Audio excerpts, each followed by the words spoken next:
大家好，我现在国家5A 级旅游景区剑门关的鸟道上，已经沿着鸟道走了300多米了。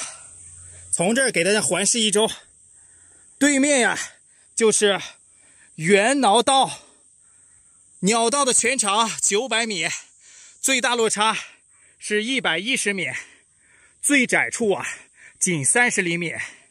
根据李太白诗中描述，西当太白有鸟道，可以横绝峨眉巅，这就是著名的鸟道镜头拉近，再看一下对面的猿挠道。这个时候很多的游客爬在了半山腰，在这儿呢。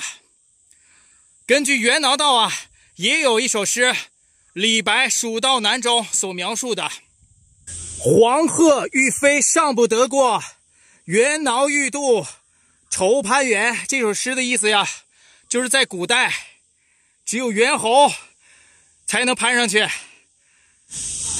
这个时候大家已经攀到这儿了对面是需要借助专业的登山装备才能上去的，还得戴防护手套，这样攀起来更安全。四川的剑门山5A 级旅游景区不仅是国家自然文化的双峰景区，还被国家地理评选为四川最美100个拍照景点之一的一个景区。这下面是一条栈道，栈道的旁边呢就是索道，沿着索道可以直达山顶。我选择的是一条登山徒步的路线，下面就是万丈深渊这还有一个水池，周围有雷鸣桥。我已经从关楼那边绕过来上个视频已经给大家拍了。现在正走在悬崖峭壁之上。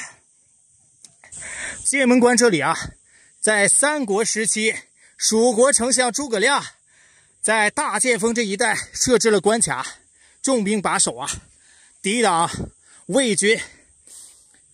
由于这里又设置了很多道关门，所以就把这里称之为剑门关。我现在必须小心翼翼的徒步走，这里的宽度仅30厘米，仅能容纳1个人通过。大家看一下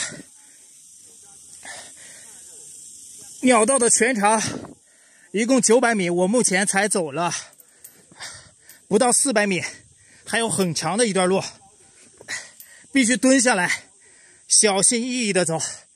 这里确实有点恐高在登上鸟道之前已经看了下面牌子的提示，超过60岁以上的老人千万不可来这里攀岩。其次呢，就是高跟鞋拖鞋也千万不可以穿。走在这里的时候一定要小心，尽量靠着这边的墙壁走，扶着铁链，必要的时候一定要戴上防滑手套，这样的话就会更安全。已经看到索道的缆绳了，这个时候似乎没有其他的游客，只有我自己走在这条栈道上。哎呀，这段路简直是太陡了，而且这岩石上还不断的滴水哇！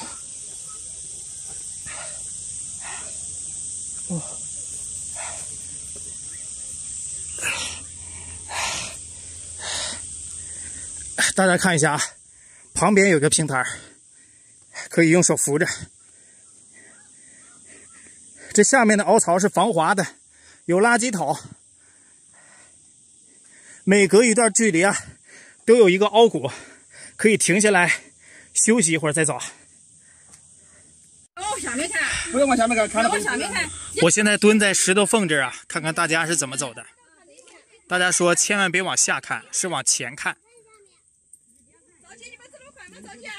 早起你不走那么快吗？你害怕？有点闪。我的妈呀！妈妈的，不要往下看。我没敢往下看他妈呀！看大家必须都得戴着这个手套，戴着手套防滑。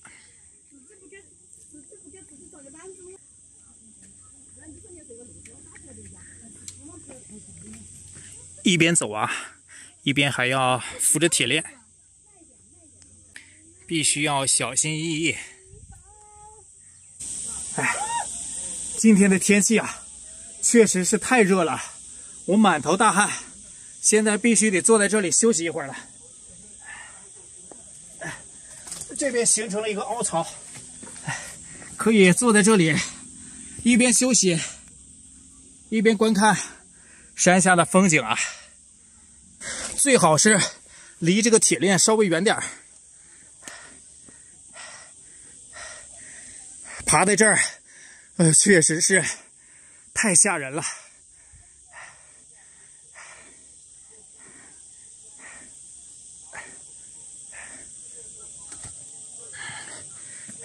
休息了一小会儿之后，继续沿着鸟道走。我现在呀，一直是半蹲着走的，这样我觉得走起路来更加的安全。这一路上啊，还有椅子可以休息。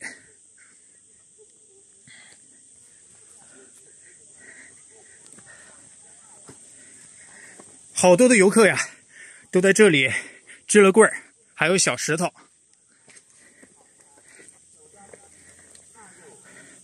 接下来这段路是整个剑门关鸟道中最窄的一段路了，我估计就25厘米，甚至不到30厘米。我现在只能是侧着身子呀，慢慢的走，我还扎着马步。大家看一下，哇，太吓人了这段。哇！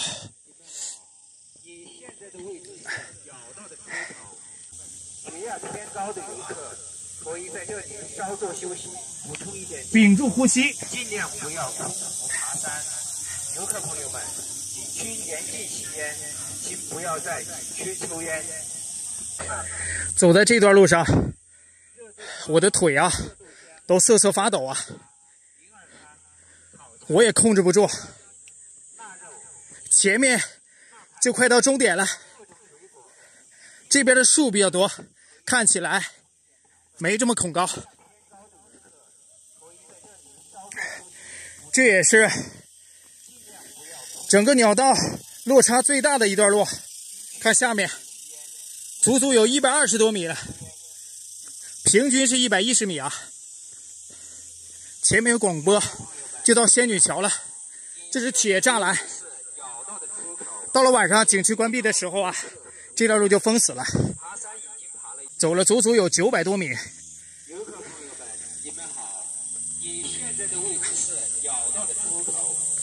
这就是剑门关最为著名的鸟道，全长900多米。到这里啊，就都带大家体验完了。大家觉得这儿的景色怎么样？欢迎在评论区点赞留言。这个视频就拍到这里了。